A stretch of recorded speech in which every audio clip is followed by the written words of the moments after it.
tender, hot and spicy, with a steamy look. It was passed on down by my mother, sweet. She told me, honey, this will be a real good treat, to turn a man's heart into a buttercream. Well, you cook a dish that makes him want jump and scream. So come into my kitchen, Come into my kitchen. come on down to my kitchen. Come on down to my kitchen. I said, come into my kitchen. Come into my kitchen. Come on down to my kitchen. Come on down to my kitchen. Won't you come into my kitchen and I will feed you fine. Well, I got the tools to make it. Welcome back. This is Down East Far East Kitchen. I'm Chris Toy, and this is I'm Jeff Mao. Today we're going to be doing some spring rolls and some Tang Yuan. And we're really going to be talking about these two foods, among others, for Chinese New Year or Lunar New Year. That's right. That's right. We grew up, it was Chinese New Year, but now it's Lunar New Year, based on the moon. I think for us it's still Chinese New Year, but recognizing that cultures all across Far East Asia celebrate this in different various ways. So this is really kind of Chinese traditions, a lot of different foods that traditionally come out for these celebrations, spring rolls being one of them, and Chris will talk a little bit more about kind of their significance and talk about Tang Yuan. And so we're going to start with the spring rolls. Yeah. So let's talk about those. So just so you know, in China, they're not called egg rolls. They're called spring rolls, and it's because they are traditionally made in the spring for the Chinese New Year. Here in the States, there are some kind of local differences between egg rolls and spring rolls. Generally speaking, egg rolls are a little bit heavier, have a thicker dough, and the spring rolls have a lighter, thinner dough, and they're a bit more crispy and chewy. So we're going to do both of those today just for fun. I'm going to kind of show you a neat little hack on how to do that. But we're going to start off with the filling, and we're going to take it easy on ourselves.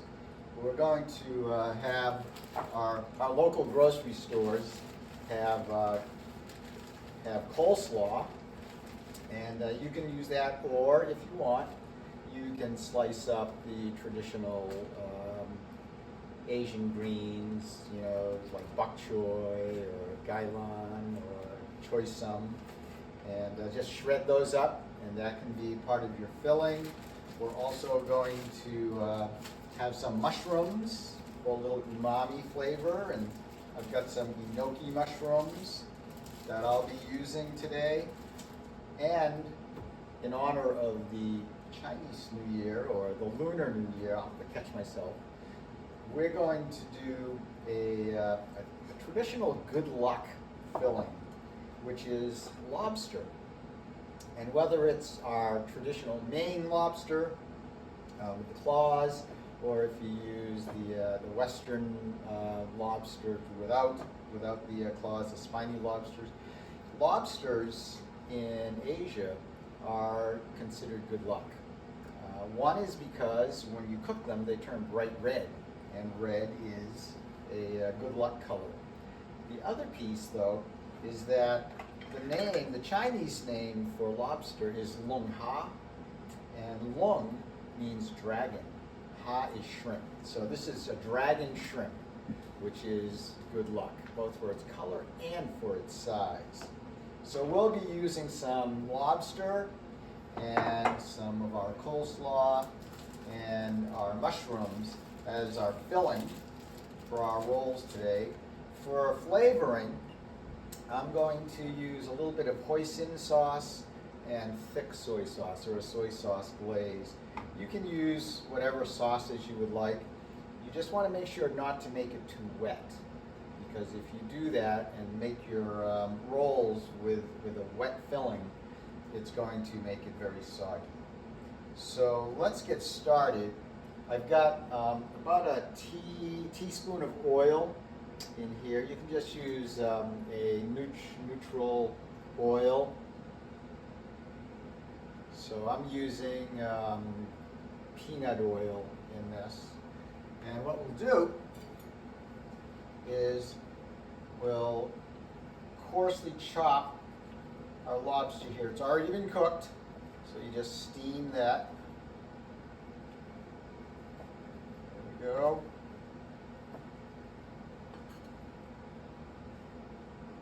All right. And let's get our mushrooms here. What's nice about the enoki mushrooms is they stay kind of crispy when you cook them. So they give a little bit of crunch along with their umami flavor. And we've got our coleslaw. So we're going to start by just putting in our coleslaw. I'm going to turn this up. And once that oil in there is what we call roiling, which means you can kind of see it, see the heat waves in it, that's ready to go. And I'm just going to put in, we're going to make a couple of egg rolls here. So I'm going to put in about a cup of filling. You can hear that sizzling right away, which is exactly what you want. And our mushrooms, sprinkle those in. And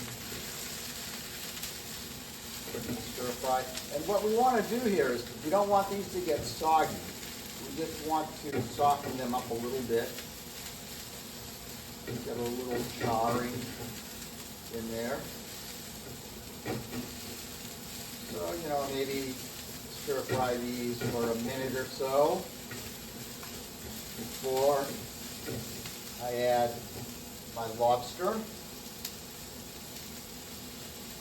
And you know, if you want to stay vegetarian, you can certainly use crumbled up extra firm tofu. You could use ground meat, burger, chicken, lamb, pork. There we go.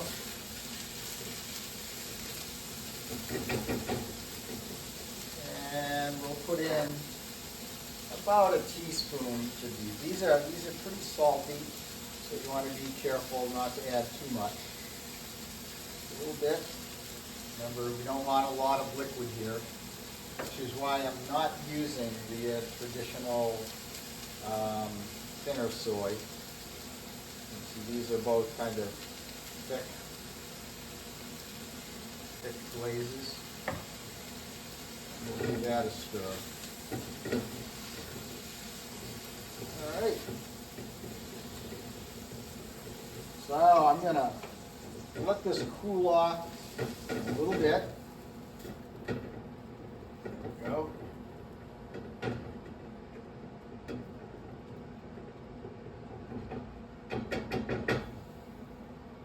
All right. So we'll let that rest a little bit. So our filling has cooled off. You'll see it's dry. There's no liquid in there. And we'll make a couple different types of rolls here. First, let's talk a little bit about the rolls, or the wrappers themselves. In the regular grocery stores, you can get these egg roll wrappers, and they're basically just flour and water, and they're just some pasta. Really pretty straightforward. In the Asian markets, you can get these spring roll wrappers. Remember before I said the difference is a little bit in the wrapper, and the wrappers for spring rolls are usually a mixture of flour, of rice flour and wheat flour, and they're very, very thin. They're almost like phyllo dough. So you can kind of see if I can, that's the challenge sometimes is just separating them. And so here you have this very thin phyllo dough. There we go. And what you want to do is when you're using these, you want to make sure that that you keep them covered. That you keep them covered so that they don't dry out if you're making a lot of them. I'm just going to throw this back into the bag so they don't dry out. So let's roll a couple of these guys, and then I'll show you how you can, in case you can't get to an Asian market, how you can make these. So what I like to do is I use a baseball metaphor, and I'll put in a couple tablespoons of this filling right across pitcher's mound, just like that. And the trick here is not to overfill them. That's kind of what happens sometimes is people try to overfill them. So just a couple, maybe 3 tablespoons if you want. And then you're going to paint around the bases. And that's the glue that holds everything together. Pay special attention to second base, because that's where you lick the envelope there to seal it up.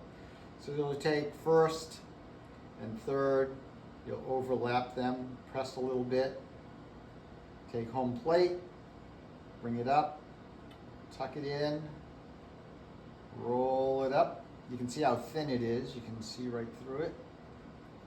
And that second base with the extra glue and water there will hold it together. And you'll have a spring roll. Egg roll, very similar.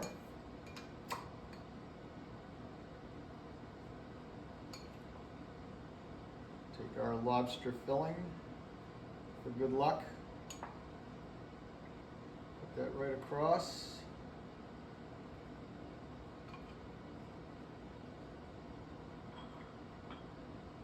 Paint the bases.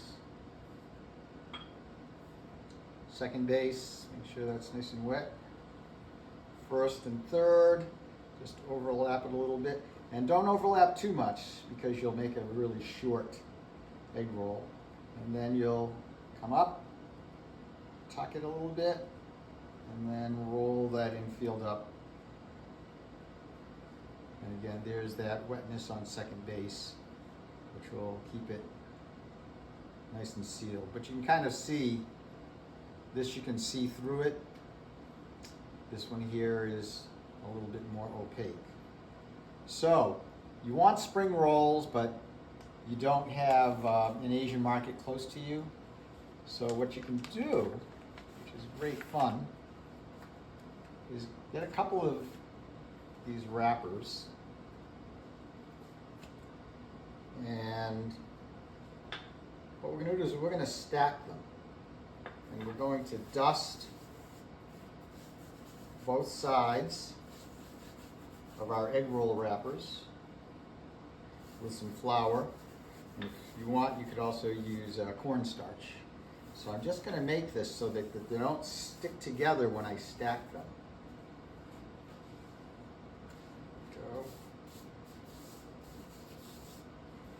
And we'll put them floured side together.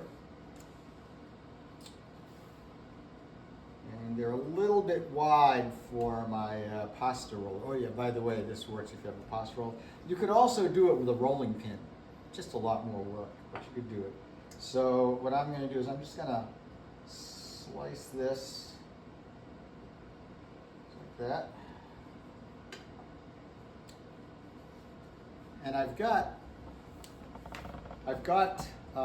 my rolling machine. I've got it set on next to the thinnest setting here. And I'm going to put these, just do that, and we've got that caught in there. And we're going to roll this out. So what's happened is that it's rolled out so they're very thin. And because I floured them, they didn't stick together. And so to get a square, I'll just fold on the diagonal and cut straight down, just like that. And now I have a spring roll wrapper. And we'll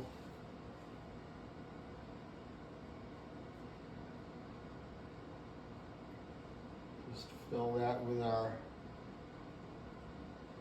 lobster. Paint around the edges.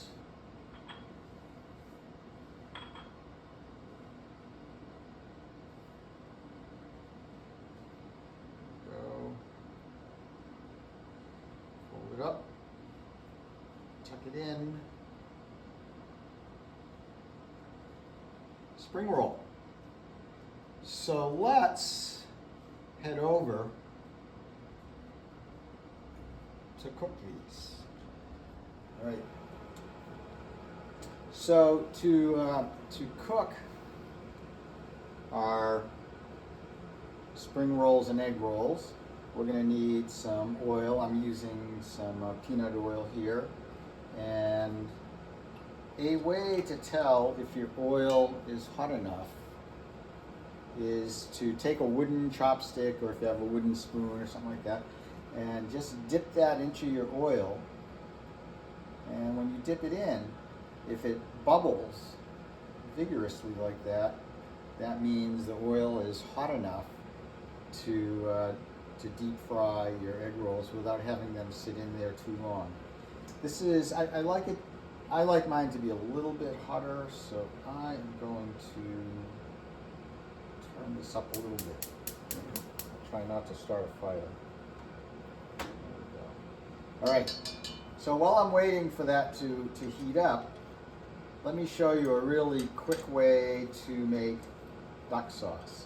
There's no duck in duck sauce, but traditionally duck sauce was actually used to flavor roast duck. What we're going to use is equal parts of applesauce,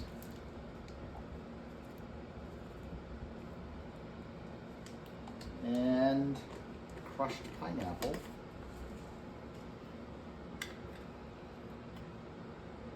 There we go. With just a touch of balsamic glaze. If you don't have balsamic glaze, you can use, I'm nervous here, you can use brown sugar, equal parts of brown sugar and balsamic vinegar mixed in, and just stir that right into your duck sauce. And this is really pretty tasty. If you want to have a little zing in it, you could put in a little bit of pepper oil. But this is a kind of a sweet sauce with a little bit of sour. All right. So let's cook I'll do our egg roll first. So what I like to do is, before I cook mine, I actually flatten them a little bit. And that just makes them easier to flip over. If they're perfectly round, they tend to want to go belly up. So when I first start, I just cook one at a time to start with, so that I can make sure that my oil is right. What's nice about a wok is I can just let it slide in there. And that looks good. So the way I tell when it's ready to turn over, it's kind of like with a pancake. You look around the edges, and if the edges are brown, as they turn brown, then you know it's ready to turn over. And I can already smell my my duck sauce, which is great. So there it is, it's light brown. And we'll just turn that over. There we go, it's a little golden brown there. So my oil is good, So what I can do now is I can put in my other rolls. Here's a spring roll. Slide that in, and I'll slide in the other one on the other side. And by the time I've done that, my first one is ready to take out. So let's pull that out. Whoop. You can use tongs if you want. There we go. And you can get a half moon rack to take your ingredients out. It kind of rests on the edge of the wok. This is a smaller one, so I don't have a rack for that. If you don't have a rack, what works quite well is if you just take a paper towel and let it rest on that. This has it's now brown around the edges. Turn that over. Turn this one over. There we go.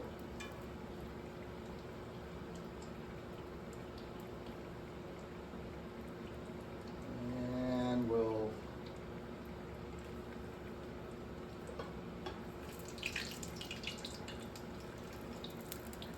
I can kill the heat here.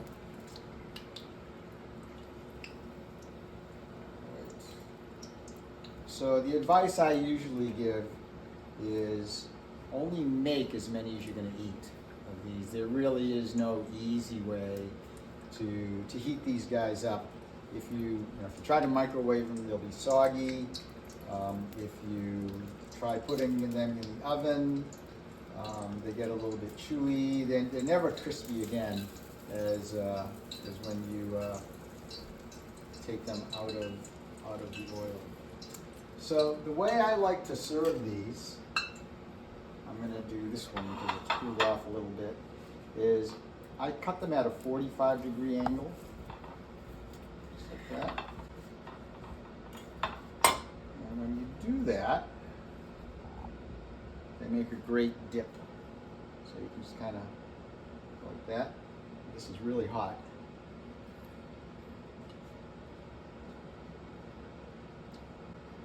Got a nice chunk of lobster there. So here's the spring roll wrappers, and they're really crispy. I can tell just by feeling them.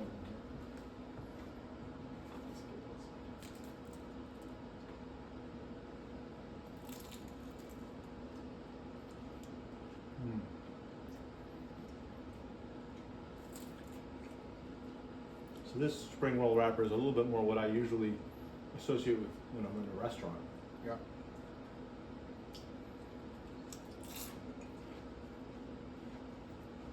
Good crunch. And this is the This is your rolled one, homemade one. Not crispy. Trust me, it's sitting a little while. It's been steaming, No, but the lobster's still good. it is. Lobster's always good. That's right.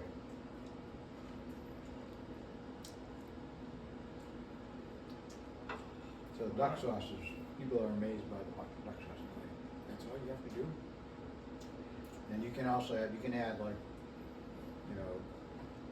pureed pears, mandarin oranges, and just kind of mix it in there. It's actually almost like a chutney. Right, right. It is a simpler way to do it than to buy just a little jar that probably will cost you more than, Right. much more than these ingredients. And it has, thickeners and preservatives, and, Right. at least this way you know exactly what's in What's it. going into your food, yeah. And if you make your own applesauce, Maine apples. All right. So this is balsamic glaze. So is this is basically a balsamic vinegar that's been reduced, Exactly, and they've Right. added sugar to and it. they've added a little sugar. So you could take balsamic vinegar, probably put it on the stove, do a little bit of reduction, add a little bit of sugar, Yeah, and get the thicker consistency, and then use that if you have balsamic as opposed to right. seeking out the glaze. This is regular old applesauce, and this Yeah. is just regular slate, Yep. crushed pineapple. Crushed pineapple. Right. Otherwise, you could put them all together and pulse it. Put it in a Cuisinart machine. Yep. Okay. So it'll be good. Awesome. All right.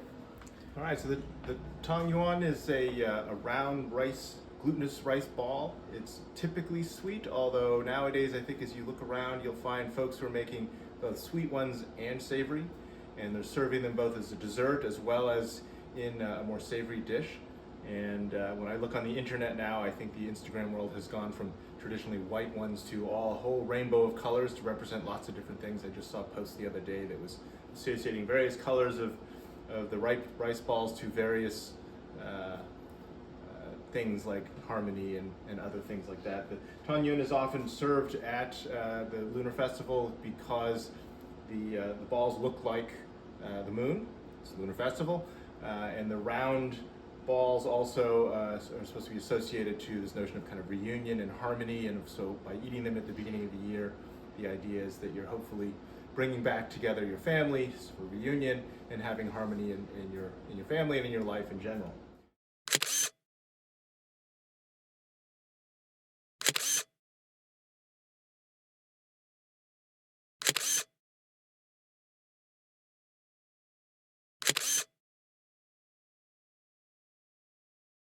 Okay, so for the filling, I'm going to do a traditional filling with black sesame seeds. So I've got about 3 ounces or 57 grams or 7 tablespoons of black sesame seeds. I'm going to add them to this little mini Cuisinart here. And then I've got 85 grams each of both coconut oil. And this is just the plain unrefined, and also another 85 grams of just plain white sugar. I like to use the coconut because it doesn't add a ton of flavor, but it is a fat that at room temperature is solid, right? And it's going to be easier to work with. If you melt this, it's going to make it a lot harder to work with. So we want to keep this solid. So we're just going to mix all this stuff in here. And then grind this up.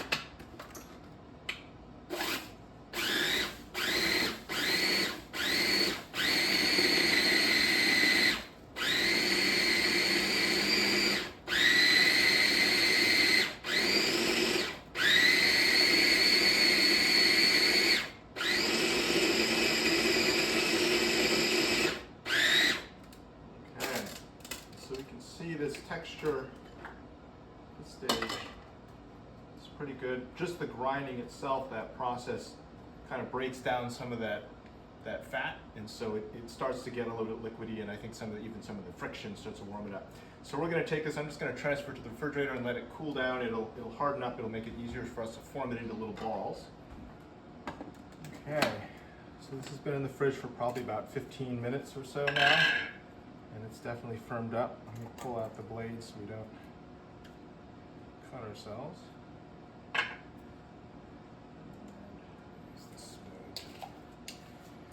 so this recipe that I prepared is enough to make 24 of these Tang Yuan balls, and the balls we want to make should be about 3/4 of an inch. That's about that big, right? And so that's all we got to do is just scoop some out, get about 3/4 of an inch size. Easy enough. I'll just make a few of these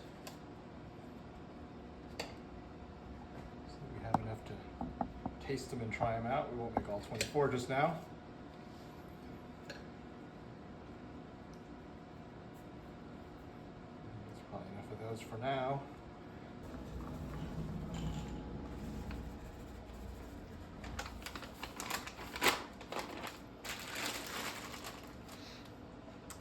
So let me show you another way that this might work. Since our first one, this usually works if you do it a little more carefully. I think what we needed to do here was chill down our filling a little bit longer, get a little bit colder and more solid so it's easier to wrap. And then the dough, I think, started cracking on me, so it's getting a little dry.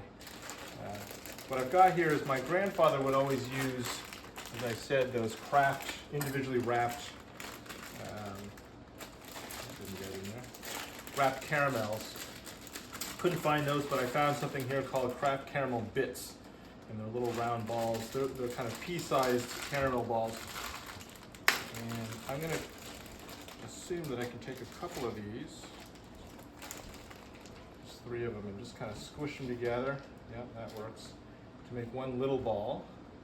So that gives me a filling. And I just drop that in the water, get it wet. Drop it in here, roll it around, and back and forth, and we'll see if we can build up enough of a coating. Again, back and forth. Well, this is working, look at that. We're starting to get a coating. Of rice flour on this little ball of caramel. Who knows, this could be a revolutionary model for Tang Yuan. This is something that clearly kids could do this too. Actually, they probably very much enjoy this, although I suspect if you have little kids and you give them this task, they're going to end up using their fingers, and then they're going to be quite gooey.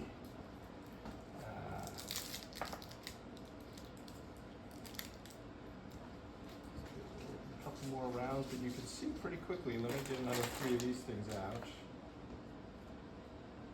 So I took 3 of these little bits, squish them together into a little ball. And so we can see the difference in size between these two pretty quick. And so the question will be, how well does this cook? But I bet it will do okay. So it's a little bit of smaller. I guess if I start with a bigger ball of caramel, here, we've got this is, what are these called, bullseyes, is that right? So this is caramel with like what is it, a marshmallow or sugary kind of filling. Let's give that one a try. And really, as I was thinking about this at the store, you could probably take most any candy that you know is going to be good and melty once it gets cooked and put it inside one of these Tang Yuan, and you don't have to stick to, as obviously the caramel is not traditional. I was thinking about malt balls, but I decided those wouldn't melt, they'd be crunchy.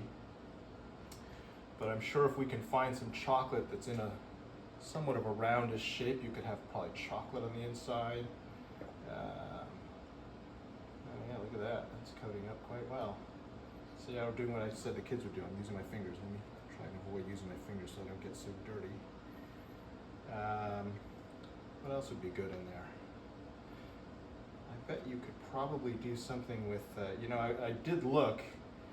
They have the miniature, the mini Reese's cups, and that I thought that would be pretty good because a little bit of peanut butter and chocolate melted inside. All right, so tell you what, I'm gonna declare that. And guys, I should have known this right from the start, right? My grandfather's methodology is better than my more complicated model, because look at that. There's our very quick, very easy. And so again, there's a size comparison of what we started with the bits to this ball. This one was a bigger piece to begin with, but again, it pretty quickly amasses itself. It's just like rolling snowballs in the snow and making snowmen. Just keep rolling it, and it keeps growing. Doesn't take too much effort here. So let me just make up this second one, and then we'll try and cook them. Let's see how they turn out.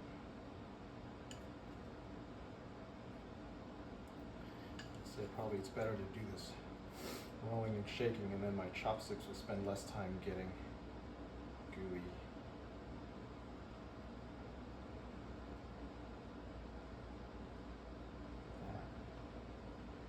Really does. Once it gets going, it seems to be growing pretty quick. Once you get it past that first couple dips. Look at that.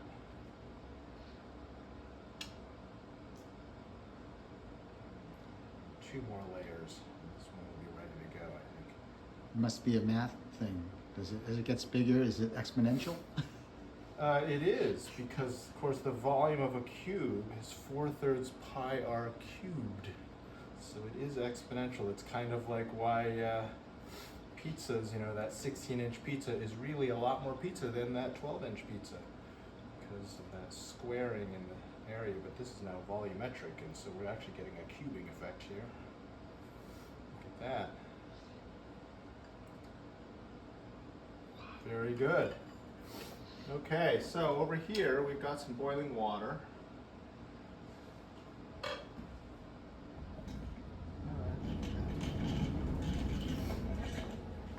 So we've got our bullseye, put that one in there, our 2 caramel bits, and our ones that I'm fully anticipating are going to explode and leak. That's okay. And we'll let these cook for just a little while until generally they usually will start to float. It's kind of like most dumplings, they tend to float when they're ready. So let those go.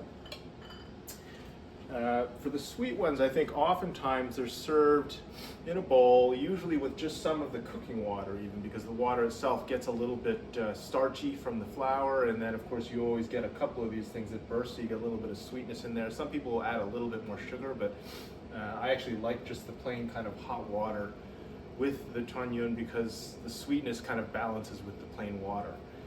But I've also seen, as I mentioned before, savory preparation. So I've seen some folks who've been posting photographs recently of Tang Yuan balls. I'm not sure what was in the filling because it was just a photograph, but it was swimming in a bowl of noodles and shrimp and other, you know, it looked like just kind of a traditional kind of soup bowl of noodles along with some Tang Yuan. And so definitely a savory, so I'm not sure they put a sugary sweet filling, but they may have done something, maybe a shrimp filling or something else. But again, the symbolic nature of the Tang Yuan is the round, circular globe shape. Nice. Keep moving these around just so they don't stick to the bottom. Yeah, this one, you can see the little black bits. This one is volcanic eruption now. Out comes the filling.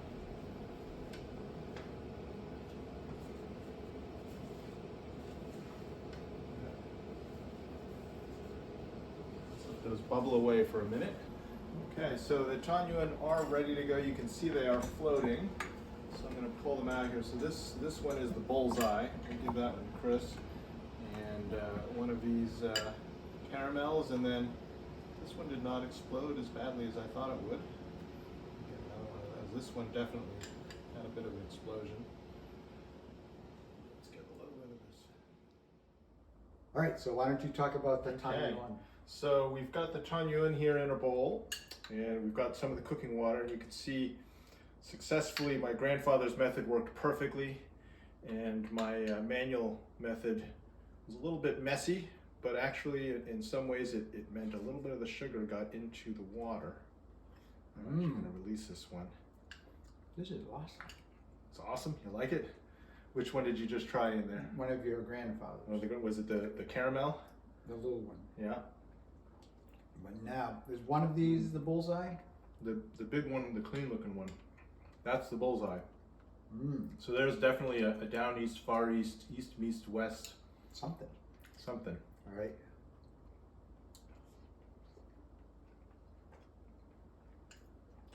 Oh man. Is that good? Decadent. Yep, that caramel, that's what I remember. So it is one of those unique flavors that you don't find anywhere else, that the glutinous rice and the caramel. And it is something that my grandfather would do, so it's one of those kind of childhood flavor memories that comes back, and those are always the ones I think you cherish the most. Wow. All right, so we kind of had dessert before the appetizer. That's all right. So, all right. So these are your Cheers. Your crispy ones.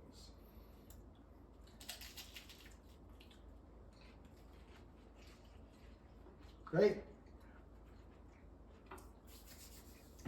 So thanks for joining us for Tang Yuan and spring rolls. We'll see you next time. Come All right, into my thanks. kitchen. Bye, everyone. Come into my kitchen. Come on down to my kitchen. Come on down to my kitchen. Won't you come into my kitchen? Come into my kitchen. Come on down to my kitchen. Come on down to my kitchen. Won't you come